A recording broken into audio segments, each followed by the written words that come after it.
Terhitung hampir 3 pekan, David Ozora Latomahina terbaring koma di rumah sakit. Selama terbaring koma, David Ozora diperdengarkan senandung syair tanpa waton yang dilantunkan tokoh NU Gus Dur.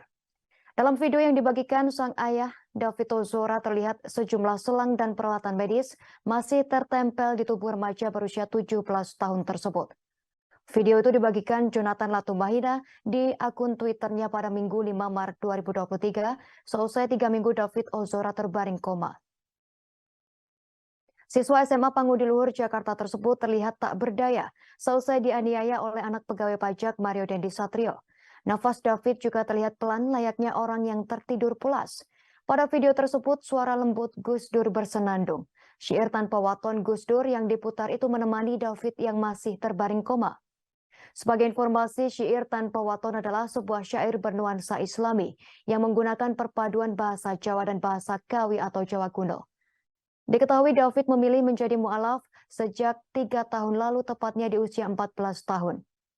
Cerita David yang memilih mu'alaf diceritakan sang ayah Jonathan Latumahina selesai dijenguk oleh istri Gus Dur, Sinta Nuriyah, dan anak Gus Dur, Alisa Wahid.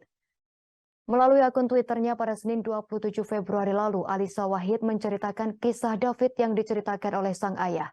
Ternyata David Latumahina memilih mu'alaf lantaran banyak membaca buku-buku terkait pemikiran Gus Dur.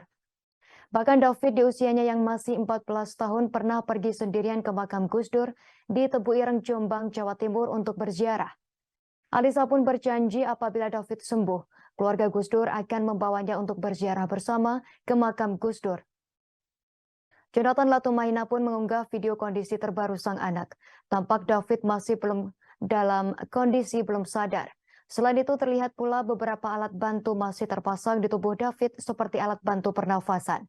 Namun David tampak tak menggunakan ventilator lagi. Pada video tersebut, Jonathan Latumahina juga menyertakan emoji hati berwarna merah.